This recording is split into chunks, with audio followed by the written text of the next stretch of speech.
Rozumieš ma? Preto ty musíš, brata, sestra, si uvedomiť, musíš si to uvedomiť, že ty potrebuješ prosiť Boha, aby v tvojom živote pracoval až toľko, aby Kristus bol v tvojom živote. Týmto zachrániš veľa ľudí. Vyprázdniš peklo a naplníš nebo. A to si ty, Zuzka. Aj druhá Zuzka. Vy, sestra, moja pani mama, česky. Julka, Laco, Marcelka. To ste vy. Vy ste to. Ježiš dokonal svoju prácu. Tu Svätý je na to, aby vyformoval v tvojom živote podobu Boha. Chceš čo?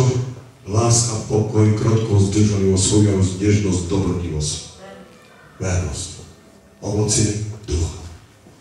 Brata, sestra, to je najsilnejšie, čo presvedčí ľudí, keď ideš evangelizovať. Tvoj vlastný život. Tvoj vlastný život. Ľudia vidia v tebe Krista. Ty o tom ani nevieš. Ty si myslíš, že vidia Reného, vidia Jozefa alebo iných z vás. Milite sa. Milite sa. Nežijete viac už vy. Ale žije vo vás Kristus. To znamená, že vy ste stratili vašu podobu. Kristus žije vo vás. Ty dávaš právo svojej podobe, aby tam bola. Keď už necháš, aby Božia podoba išla von z tvojho života, vtedy uvidia tvoju podobu. Zatiaľ, keď slúžiš Bohu a robíš to, na čo si bol povolaný, pravda sestra, ja ti hovorím, že ľudia budia vidieť Krista v tebe. Dá sa to. Dá sa to. Vtedy, keď povieš Bože, chcem. Bože, ja nemôžem kázať, ja sa hanbím. Bože, ja neviem to. Bože, ja neviem sa modliť, ja neviem nahlas. Čo mám robiť? Mám kladať ruku. Netráv sa. Netráv sa. Duch Svätý hovorí, neboj sa, čo budeš hovoriť, lebo ja budem hovoriť. Ja dám slova do tvojich úst. Idem a robím to, na čo som bol povolaný. Keď máš štafetu, tak nepýtaj sa. Nepýtaj sa, ako ju máš držať, koľko s ňou máš behať. Behaj, pokiaľ ide dáš inemu. Rozumieš? Snaž sa. Rob to, na čo si bol povolaný. Ideme ďalej. Lukáš 17, 20, 21. Lebo Božie kráľovstvo je medzi vami. To znamená spravodlivosť, pokoj, radosť, Božia moc. To by mali byť v živote zjavené. Vo vašom živote. Vo vašom živote. To si zapamätá, čo som teraz prečítal, ešte raz to prečítal. Lukáš 17, 20, 21, aby si nepovedal, že čítam novinky, alebo ti nehovorím pravdu. Lebo Božie kráľovstvo je medzi vami, to znamená spravodlivosť, pokoj, radosť, Božia moc, mali by byť vo vašom živote. Vo vašom a mojom. Pravda, sestra.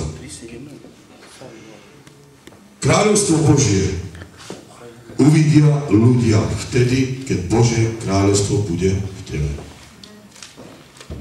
Koľko ľudia, bratia a sestry, zobrali svetské kráľovstvo do svojho života zas?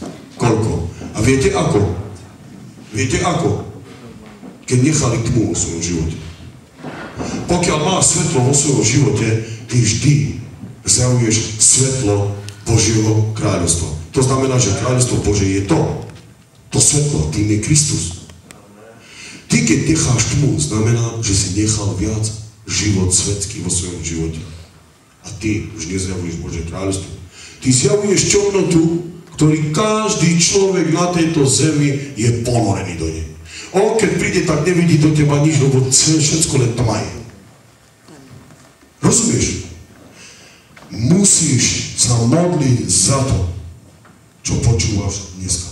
Bože, urob zo mňa, aby som bol svetlom na tejto zemi. Pane Ježišu, ja si uvedomujem moju službu a chcem, aby som šíril a budoval Božie kráľovstvo. Keď toto urobíš, ja ti hovorím, sú málo stoličky tu. Ešte budeme musieť kúpiť lavice. keď budeš kázať evanjelium.